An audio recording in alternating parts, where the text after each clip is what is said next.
राम राम दोस्तों, स्वागत है आपका हमारे नए ब्लॉग में। आज मैं आपको हमारे खेत के एक ऐसे मौसम वैज्ञानिक से मिलाने जा रहा हूं, जो बिना किसी सैटेलाइट के बता देता है कि इस साल बारिश कैसी हो। जी हाँ, मैं बात कर रहा हूं टिटहिरी की। आज हम इस टिटहिरी की पूरी जन्म कुंडली खोलने वाले हैं। ये अंडे कहाँ देती है, इसके बच्चे कैसे होते हैं और इससे जुड़ी वो बातें जो शायद आपने पहले कभी नहीं सुनी होगी। वीडियो को आखिर तक देखना, क्योंकि आज आपको लाइव टिटहिरी के अंडे भी दिख सकते हैं। सबसे पहली बात, अक्सर पक्षी पेड़ों पर घोंसला बनाते हैं, लेकिन हमारी टिटहिरी मैडम जरा हटके हैं। ये पेड़ पर नहीं बल्कि सीधे जमीन पर खुली जगह में, खेतों में या पत्थरों के बीच अंडे देती है। ये कोई आलीशान घोंसला नहीं बनाती, बस जमीन को थोड़ा सा खुरच कर एक छोटा सा गड्ढा बनाती है और उसी में अंडे दे देती है। इनके अंडों का रंग बिल्कुल मिट्टी और पत्थरों जैसा चितकबरा या मटमैला होता है। इसे कैमरे की भाषा में कहें तो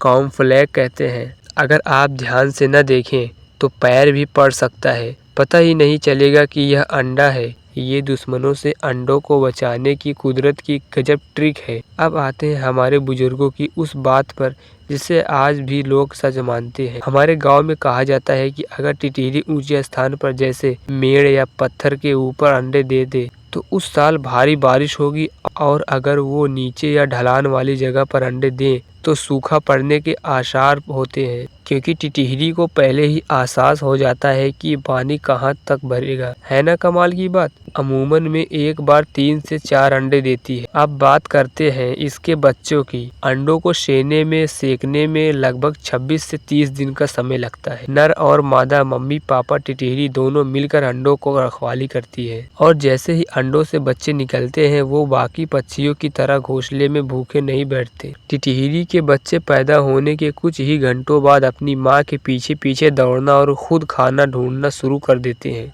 इन्हें उड़ने में लगभग 5 से 6 हफ्ते का समय लगता है। तब तक ये जमीन पर ही दौड़ दौड़ कर बड़े होते हैं। दोस्तों, टिटहिरी की सबसे मजेदार बात जानते हैं क्या है? इसकी रखवाली का तरीका। अगर कोई कुत्ता, बिल्ली या इंसान इसके अंडों के पास जाने की कोशिश करता है तो ये हवा में गोल गोल चक्कर काटकर टी टी टी की तेज आवाज से चिल्लाने लगती है, जिससे इसका नाम टिटहिरी पड़ा। यही नहीं, ये एक कमाल का ड्रामा भी करती है। ये शिकारी को भटकाने के लिए थोड़ी दूर जाकर जमीन पर ऐसे गिर जाएगी जैसे इसका पंख टूट गया हो। शिकारी सोचता है कि ये तो घायल है, इसे पकड़ते हैं, और जैसे ही शिकारी अंडों से दूर इसके पास जाता है ये फुर्र उड़ जाती है। इसके इस ड्रामे के लिए तो 1 लाइक बनता है भाई। तो भाइयों और उनकी बहनों, ये थी हमारे खेत की टिटहिरी की पूरी जन्म कुंडली। प्राकृतिक वाकई कितनी सुंदर और समझदार है। अगर आपके खेत में भी टिटहिरी ने अंडे दिए हैं तो कमेंट करके जरूर बताइए, और हाँ, इनके अंडे को नुकसान मत पहुंचाइएगा, इन्हें सुरक्षित रहने दें।